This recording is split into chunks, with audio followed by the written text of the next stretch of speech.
और उधर भोपाल में मंत्री प्रद्युम्न सिंह का एक अनोखा अंदाज फिर से दिखाई दिया। दरअसल एसी छोड़ पंखे की हवा में सोते ऊर्जा मंत्री नजर आए हैं। एसी से वातावरण में गर्मी बढ़ती है, इसलिए इस्तेमाल छोड़ दिया है। छोटे छोटे प्रयास से ही हम फिट रख सकते हैं खुद को। लाखों फॉलोअर्स अब पहल की सराहना भी कर रहे हैं। पहले दिन में 4 घंटे एसी चलता था, लेकिन बदलाव की शुरुआत अब हमें खुद से ही करनी होगी। आलीशान बंगला है, लेकिन एक कैनोपी के नीचे आप मैट में सोते हैं, क्या वजह? अपने लिए और अपनों के लिए कैनोपी में यहाँ पे सो रहा हूँ। इस प्रदेश को प्रदूषण मुक्त बनाना, हरा भरा बनाना, स्वच्छ बनाने के लिए उस काम को जन जन तक पहुँचाने के लिए हम सबका दायित्व है। उसी भावनाओं के तहत इस सेवक ने अपने लिए और अपनों के लिए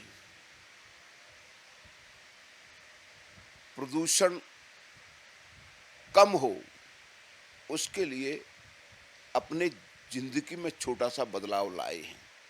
और हमने आपका ऐसा स्वभाव देखा है, पहले आपने चप्पलों का त्याग किया, कहीं बिजली खराब होती है तो आप वहाँ पहुँच जाते हैं, नालियों में कचरा जमा होता है तो जनता की समस्या आप सुलझाने पहुँच जाते हैं, लोगों के घरों में जाके कई बार उनको बहन बेटी या माँ मिलती है तो उससे रोटी मांग के खा लेते हैं।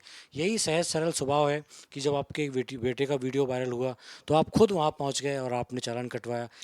निश्चित रूप से आपने उदाहरण अभी बेटे का लिया। अगर उस बेटे का उस दिन मैंने मनोबल बढ़ा दिया होता, तो चालान नहीं कटवाया हुआ होता, तो आज शायद वो बेटे की राह अलग होती।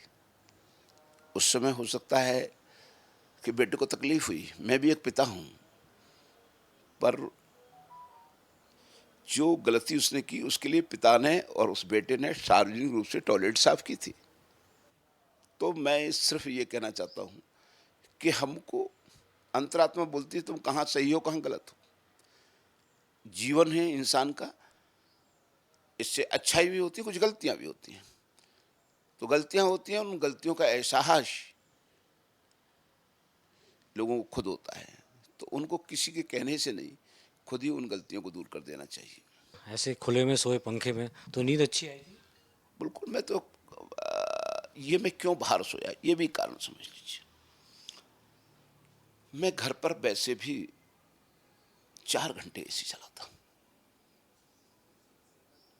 मैं विषम परिस्थितियों में, जब मैं विपक्ष में था तो महीनों महीनों में जेल में रहा हूं।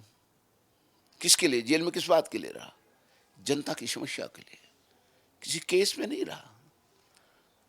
अगर मैं एसी का आदी होता तो जेल में 2 दिन में तड़प जाता।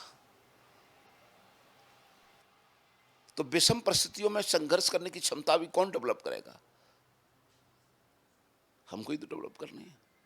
हमको किसी चीज की आदत अच्छी चीजों की होनी चाहिए, पर हम किसी के बिल्कुल अपने आप को अधीन कर दें कि हम एसी के बिना रह ही नहीं सकते। हम महल के, हम अगर बंगला नहीं मिलेगा, हमको अगर अच्छा गद्दा नहीं मिलेगा तो हम सो ही नहीं सकते, बेचैन रहेंगे। तो फिर बदलाव के लिए कौन आगे आएगा? थोड़ी थोड़ी सब जिम्मेदारी निभाएंगे तो कहीं ना कहीं जो कार्बन डाइऑक्साइड लगातार फैल रही है, पॉल्यूशन बढ़ रहा है, उससे राहत मिलेगी और हम पर्यावरण के बीच रह पाएंगे। अश्विनी सिंह के साथ सूरज शर्मा, बंसल न्यूज़, भोपाल।